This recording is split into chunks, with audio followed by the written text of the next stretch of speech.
Bonjour et bienvenue dans le Podcapsuleur, le podcast qui aime la bière et les brasseurs. Avec l'épisode précédent, nous terminions notre petit séjour dans le Grand Ouest, ce qui ne veut pas dire que nous n'y retournerons pas un de ces jours, mais on essaye de varier les goûts et les plaisirs. Avant de vous annoncer notre nouvelle destination, un petit message de service, le Podcapsuleur a besoin de ton soutien. Jusqu'ici, je disais votre soutien, mais c'est trop impersonnel. Le Podcapsuleur a besoin du soutien de toi qui l'écoutes. Pour ça, rendez-vous sur la page Tipeee. Le lien est dans la description de l'épisode. Voilà pour les infos pratiques. Je suis d'accord, c'est relou. Et en même temps, si ton soutien était spontané, eh bien, je n'aurais pas besoin de faire la manche. Allez, direction le sud, les cigales, la mer et la bière. Saison 6, épisode 5, Sylvain de Villèle, brasserie Les Maltefêteurs à Marseille. Les Maltefêteurs, avec l'accent de Marseille. C'est Sylvain et Sylvain, deux amis qui découvrent le brassage en 2016 dans leur garage. Ils voulaient se prouver à eux-mêmes qu'ils étaient capables de faire de la bière avec des ingrédients bio, sourcés au plus près de la brasserie. Quelques dizaines ou centaines de recettes plus tard, ils quittent leur garage en 2019 pour un autre garage, un ancien garage d'ambulance, cette fois-ci dans le 12e arrondissement de Marseille. Là, ils passent à la vitesse supérieure avec une installation plus imposante et un tank à lait de 5 hectos. L'installation a été pensée dans une démarche éco-responsable. Lorsque je me rends à Marseille au printemps dernier, la brasserie était opérationnelle depuis 15 jours. Ce jour-là, Sylvain de Villèle était notre guide. Bonjour, bienvenue à Marseille, à la brasserie des Maltefêteurs, dans le 12e arrondissement, dans notre tout nouveau local où on recommence enfin à produire de la bière dans les meilleures conditions. Sylvain, les Maltefêteurs, c'est une jeune aventure encore parce que ça a commencé il y a 3 ans. Oui, les Maltefêteurs, ça a 3 ans tout juste. En réalité, ça a un peu moins parce que tout le montage du projet a pris beaucoup de temps. Les bières se sont vraiment vendues début 2019. Donc voilà, vraiment 2 années d'activité complète, puis quelques vingtaines devant elles. Comment a commencé cette histoire ? Cette histoire, ça a commencé sur un coin de table avec l'autre Sylvain qui est venu me voir. Sylvain, qu'est-ce que tu en penses ? Est-ce qu'on lancerait pas de la bière ? J'avais émis l'idée longtemps avant, sans vraiment avoir de projet concret. Lui, une reconversion professionnelle s'imposait et il m'a dit voilà, pourquoi pas ? Est-ce que tu veux qu'on se lance ? Alors voilà, on est parti, on a discuté, on a dit on essaye, on a pris des casseroles de 20 litres, on a fait brasser amateur, on a essayé de mettre au point des recettes un peu originales et voilà, ça a duré bien 1 an et demi et au bout d'un moment on a dit allez on se lance et voilà le projet est arrivé. Autant par le passé il y a eu à Marseille des grosses brasseries qui étaient même des brasseries d'envergure nationale, autant pendant tout un temps il y a eu plus rien et puis maintenant ça redémarre petit à petit. Il y a quoi, il y a 5-6 brasseries artisanales aujourd'hui à Marseille dans les environs. Ouais, tout à fait. Alors bon, il y a encore Heineken qui produit à la Valentine, mais sinon nous quand on est arrivé, il y avait principalement La Plaine qui est là depuis un bon moment déjà, La Minotte, Zoumaï, à plus petite échelle Rubé aussi, et c'est vrai que voilà, ça a de l'ampleur. Nous on s'est dit qu'est-ce qu'on va faire ? On va pas faire des bières comme tout le monde, ils les font déjà très bien, on appréciait bien leur bière déjà et on a dit allez on va essayer de donner un côté original. Moi venant du vin, on a essayé de mettre des recettes un peu particulières, ça fait que notre cœur de gamme, la crapule là c'est une bière fumée, alors ce qu'on ne trouve pas tous les jours, mais voilà c'était le côté original et atypique qu'on a voulu mettre en place. Ouais. Je me suis laissé dire que vous aviez commencé, c'est petit évidemment, mais dans un garage, dans un box de garage. Ouais d'ailleurs c'est vrai que c'était chez l'autre Sylvain, au début on a commencé à chercher un local, c'était un peu compliqué, l'investissement de départ ne nous permettait pas forcément d'avoir une grande surface avec un gros loyer, donc il m'a dit écoute regarde on a ça, on a des garages qu'on pourrait aménager, viens on casse les murs, on agrandit et on se met en place pour commencer à produire. C'est ce qu'on a fait, on a mis la main à la pâte, les copains sont venus, les gravats, tout ça, et c'est vrai qu'on était dans un garage et au bout d'un moment là, les murs il fallait commencer à les pousser, donc on s'est dit il faut qu'on parte. Pour arriver ici dans le 12e arrondissement, il y a quelques mois tout juste, la peinture est encore fraîche. Avant c'était une société d'ambulance et puis vous avez pris le relais. Et voilà, donc c'était vraiment, c'était encore un garage, voilà, d'où on se spécialise dans les garages. Non, il a fallu faire beaucoup de travaux, ça n'a pas été facile. Comme tous les travaux, ça a pris plus de temps que prévu. On sait quand ça commence, on sait jamais quand ça termine. Mais au final, on y est arrivé au bout de 3 mois et là, voilà, on s'est lancé il y a 15 jours. Toutes les cuves sont pleines et en avant. Ouais, donc c'est encore tout récent. Et déjà, les cuves sont pleines. Ah, les cuves sont pleines, dès qu'on a posé le dernier carreau, que les joints ont été faits, on a dit on remplit. On est venu 7 jours sur 7, on s'est mis à fond, toute l'équipe, et en 15 jours, on avait tout rempli. On ira visiter la brasserie tout à l'heure, tu nous présenteras l'intérieur.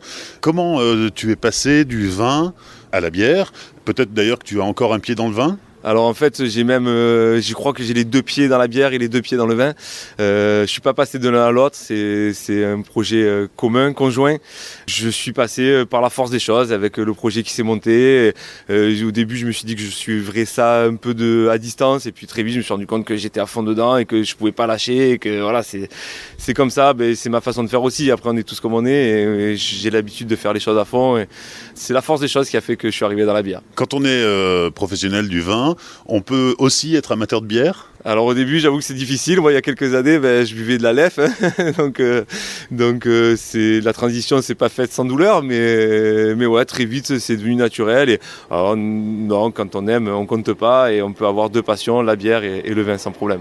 Tu disais que quand vous avez lancé la brasserie, vous n'aviez pas l'ambition d'aller marcher sur les plates-bandes des autres, et que vous vouliez vous démarquer par les produits que vous alliez créer. On se démarque comment ? Alors oui, déjà on voulait pas non seulement pas marcher sur leur plate-bande, et puis c'est des amis, c'est des collaborateurs plus qu'autre chose, hein, tous ces brasseurs dont j'ai parlé. D'ailleurs on se rend service quotidiennement, celui qui manque quelque chose, on se rend toujours des services d'approvisionnement, etc. On voulait pas marcher sur leur plate-bande d'une part, on a été très bien accueillis d'autre part, et je les remercie d'ailleurs parce que ils nous ont dit il y a la place pour tout le monde, vous inquiétez pas. Nous on était un peu les petits derniers, ils nous ont pris dans l'association La Bière de Provence notamment, et ils nous ont pris un peu sous leur aile, ils nous ont conseillé, ils nous ont montré un peu le chemin. On travaille conjointement, mais avec chacun sa typicité. Oui, on dit souvent concurrent, mais néanmoins amis. Concurrent, non, même pas en fait. Ouais, amis et plus collaborateurs. Et ça, dans le vin, c'est ce que j'aime aussi. C'est souvent, je l'ai vu notamment en Corse, en Provence.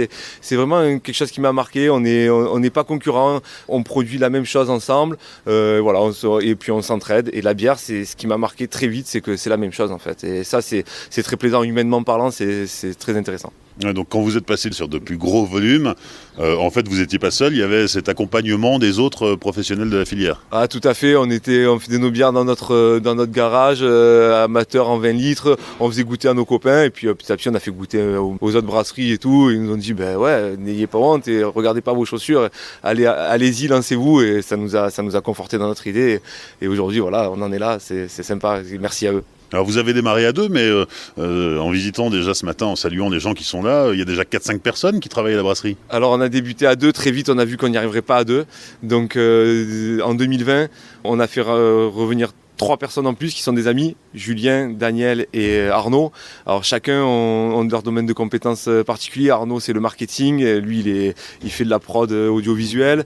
Daniel c'est un responsable qualité, vraiment un auditeur IFS chevronné qui nous accompagne vraiment au quotidien. Ça pour le montage et voilà, la vie de la société c'est très important. Et Julien qui est là, on l'appelle Gu d'ailleurs, il n'était pas brasseur du tout, il était cuisinier. Alors c'est un peu pareil, mais on lui a proposé de monter dans le bateau avec nous, et il a dit pourquoi pas. On lui a montré comment brasser, très vite il s'y est plu, et maintenant c'est lui qui fait la cuisine dans la brasserie. Alors évidemment, lancer une brasserie avant la crise sanitaire, c'est quand même, on ne pouvait pas la prévoir, mais c'est quand même difficile de devoir subir tout ça. Comment ça s'est passé pour les malfaiteurs ? Alors nous en 2019, c'est effectivement le confinement, tout ça, on ne pouvait pas le prévoir. Juste avant le confinement d'ailleurs, on avait décidé de faire un brewpub, on était prêt d'appuyer sur le bouton, tout le monde nous suivait, c'était fantastique. On a été très déçus de ne pas le faire finalement, et on a quand même dit on a laissé passer le confinement, tout ça, c'était un peu difficile. On a quand même dit allez, on y va, on baisse pas les bras. On a simplement revu l'échelle du projet, et on a pris un local de production plus grand, et on a lancé l'affaire. Mais un brewpub, un jour, il existera. Ouais, le projet n'est pas abandonné, il est juste reporté. Non, loin de là. Et puis on aura 2 locaux s'il faut, mais on l'aura, ce brewpub. Il n'y a pas beaucoup de brewpubs à Marseille ? Non, il n'y en a pas beaucoup. Il y a Zoumaï, il y a le petit Kakenkan qui est arrivé il n'y a pas si longtemps que ça. J'espère qu'il y en aura une dizaine très rapidement. Dans le personnel de la brasserie, il y a des gens qui sont là à temps plein, et puis il y a aussi des jeunes en formation. Ouais, là ça a été la nouveauté sur 2021. On a accueilli Thomas qui est en master analyse sensorielle, brasseur amateur, bière geek, et qui apporte beaucoup à la société aujourd'hui. Il nous accompagne sur la qualité, sur l'élaboration des bières. Ça c'est un vrai plus aujourd'hui. Alors il n'est pas là tout le temps, il est alternant, mais c'est notre premier salarié quand même, donc c'est pas rien. Et on a Jérémy qui est plus jeune, qui est à l'IFCO à Marseille en formation de zytologue, qui est là pour la production, pour le commerce, super motivé, et gars du coin. Vraiment, notre équipe commence à se constituer et elle a de la gueule aujourd'hui. Alors si on cherche les malfaiteurs, c'est dans le 12e, le portail bleu. On va rentrer dans la brasserie pour aller visiter la toute récente installation. On te suit ? Allez, c'est parti.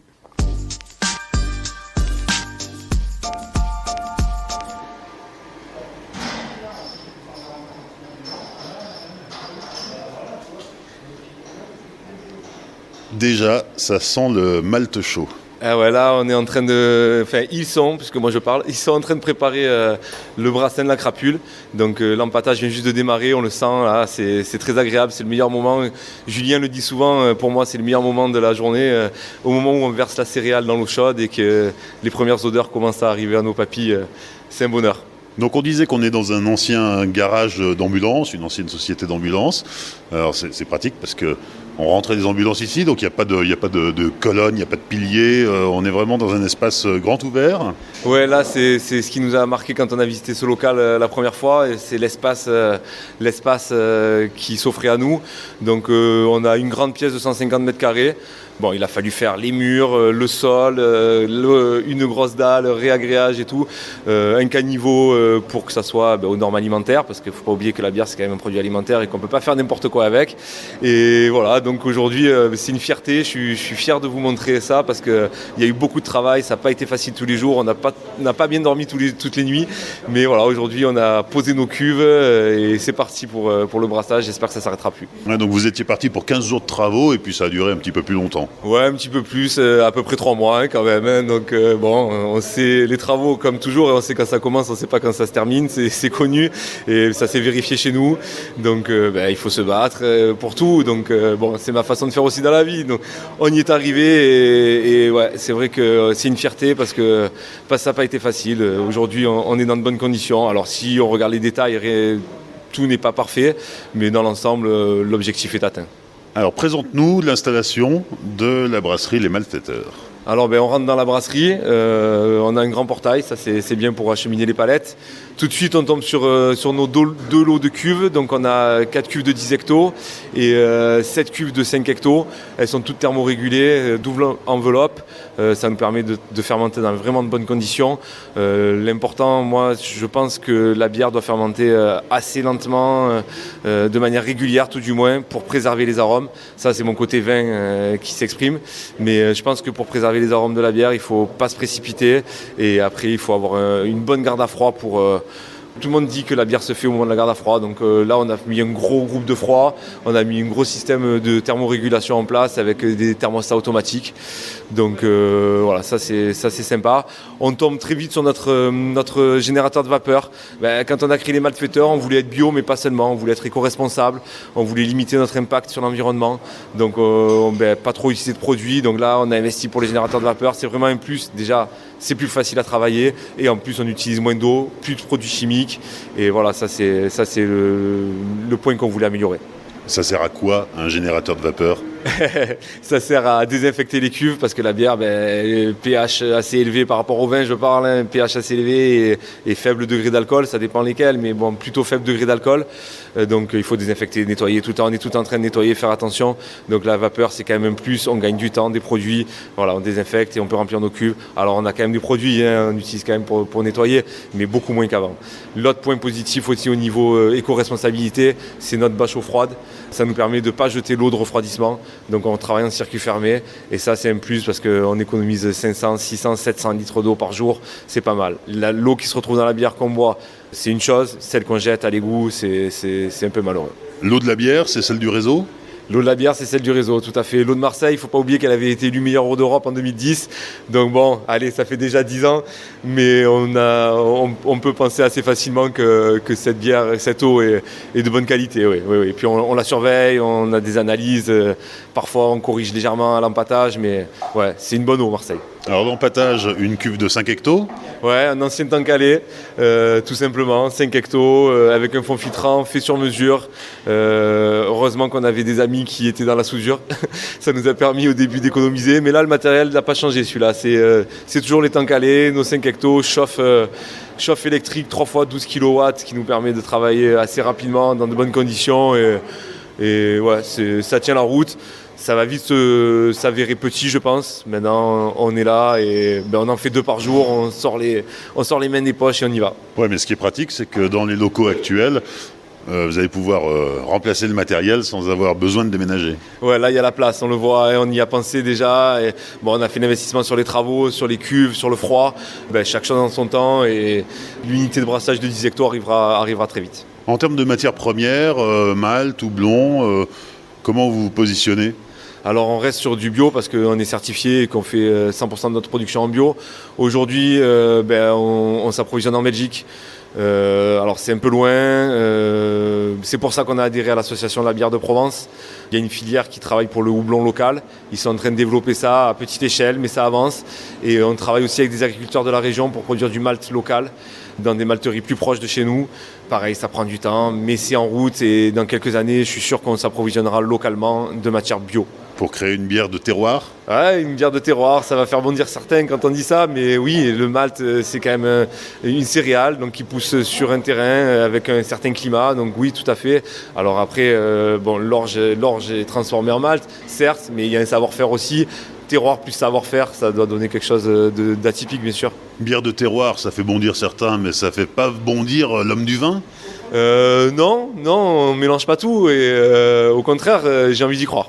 Je suis persuadé que ça va se développer. Et non, le vin a son terroir, la bière aura son terroir aussi.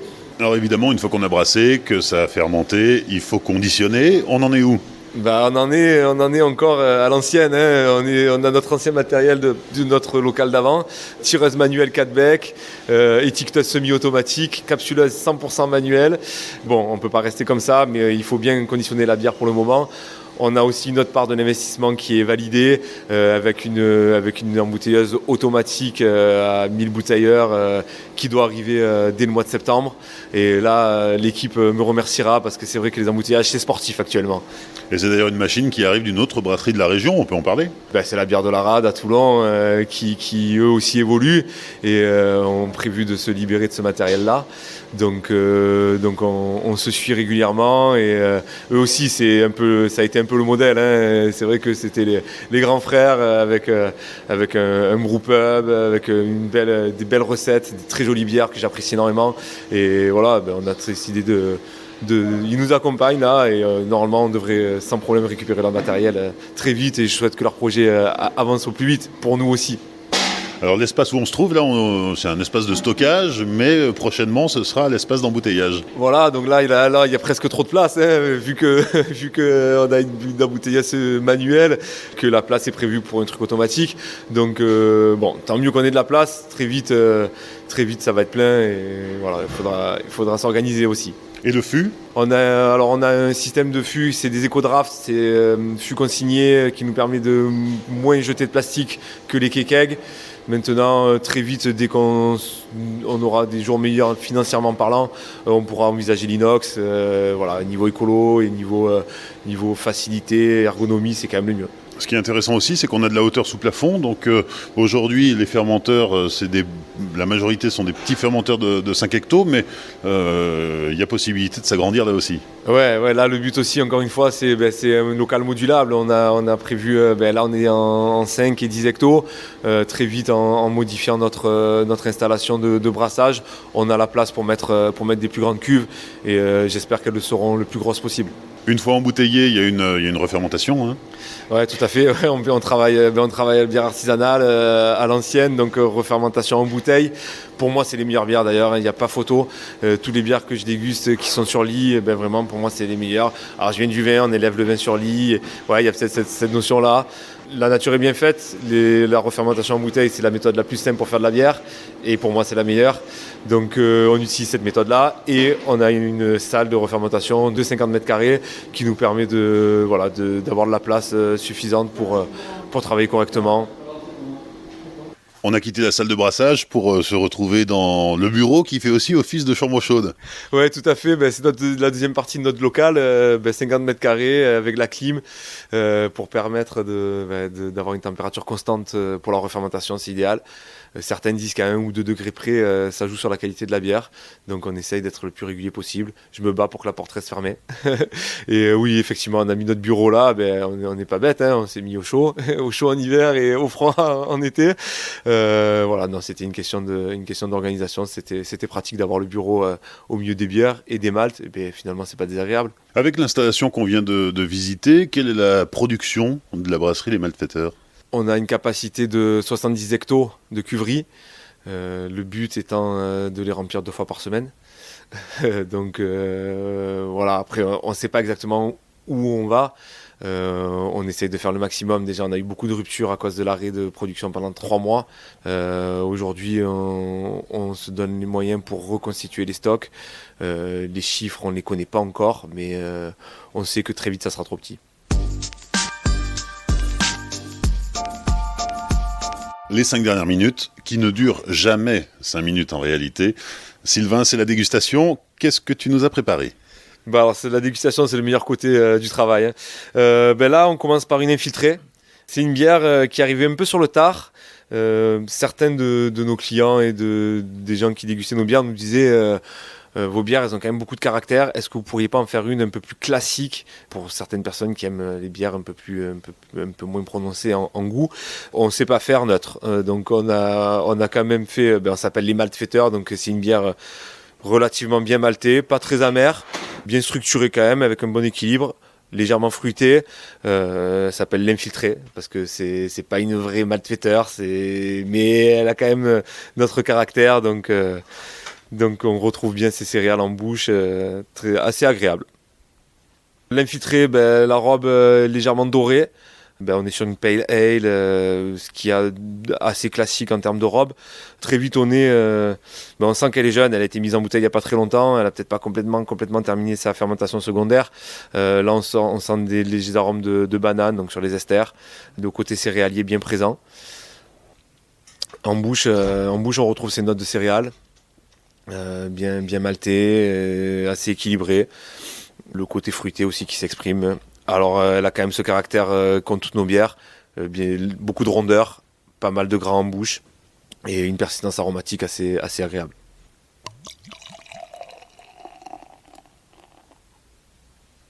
Deuxième dégustation. Allez, 9h30, on attaque la deuxième. La canaille, notre bière blanche, mais pas que, blanche au poivre notamment de Sichuan. La robe, on est sur une bière blanche de blé, assez claire, mousse assez sympathique, légèrement persistante. Allez, on met au nez. Ah, celle-là, quand même, je crois que c'est ma préférée.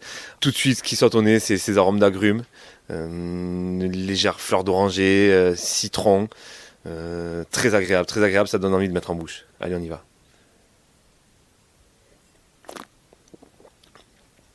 On retrouve encore ce côté maltais, bien sûr, on est chez les Malfaiteurs. Un peu plus sèche que la précédente quand même, on est sur une wheat ale. Elle est équilibrée cette bière, parce qu'on sent quand même les mêmes arômes au nez qu'en bouche, donc cet agrume, ce poivre, ce côté légèrement poivré qui ressort quand même. Et puis une persistance aromatique très nette, beaucoup de longueur en bouche. Non, elle est vraiment sympa. Sylvain, on continue avec une nouvelle bière qui s'appelle la Grappe-Tout. Alors évidemment, on entend le mot grappe, non, Grappe-Tout. C'est un pont entre tes deux passions, tes deux métiers. Oui, tout à fait. La Grappe-Tout, c'est une serial killer. C'est la gamme saisonnière de nos bières. Celle-là, c'est celle d'automne. Quand arrive l'automne, arrivent les vendanges. Et grâce à mon premier métier, on arrive à avoir du jus de merlot qui a poussé sur le terroir froid de Saint-Maximin. Et on le met en jus lors de la fermentation avec la bière. Et ça donne cette grape ale. Elle est pour moi très sympa. La robe, très clair, on voit le jus de rosé qui est venu éclaircir cette robe de bière. La mousse est assez agréable, assez persistante.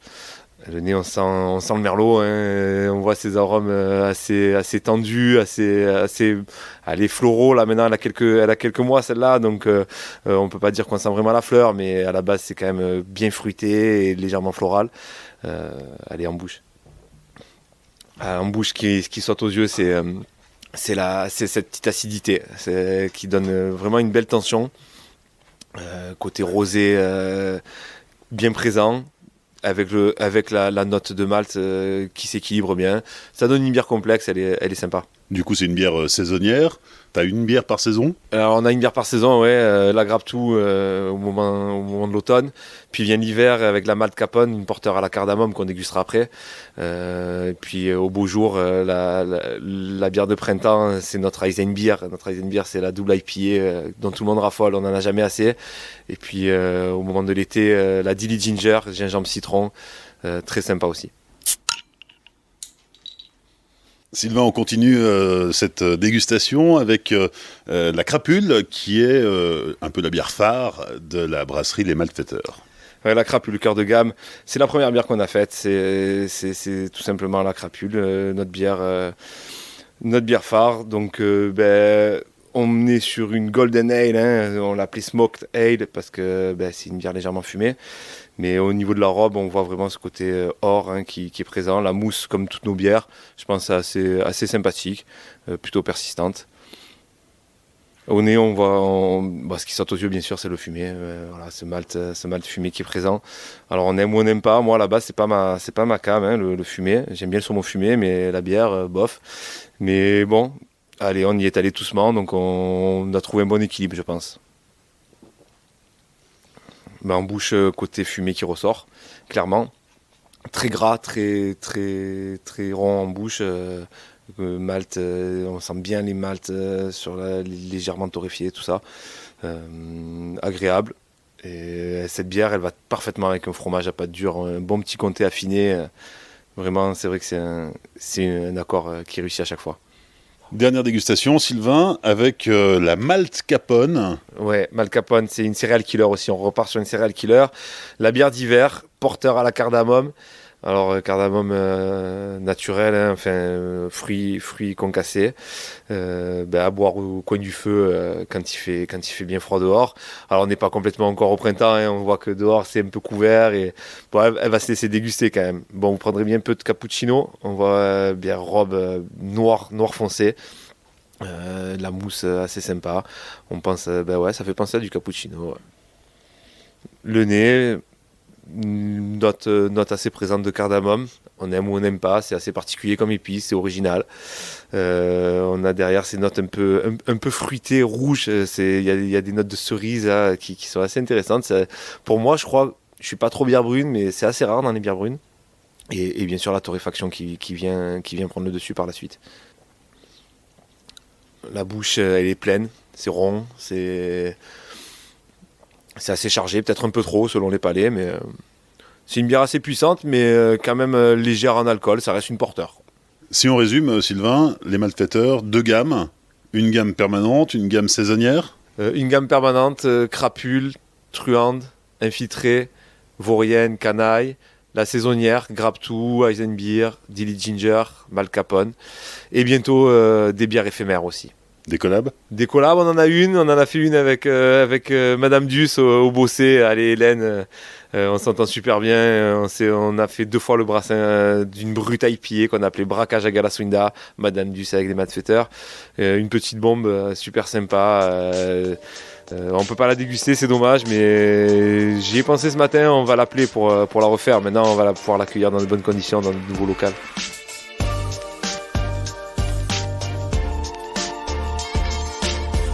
Merci à Sylvain de Villèle et à toute l'équipe de la brasserie des Malfaiteurs pour leur accueil lors de l'enregistrement de cet épisode. Sur les réseaux sociaux du Podcapsuleur, Facebook, Twitter et Instagram, vous pourrez découvrir les Malfaiteurs en images. N'hésitez pas à liker, commenter et partager cet épisode autour de vous.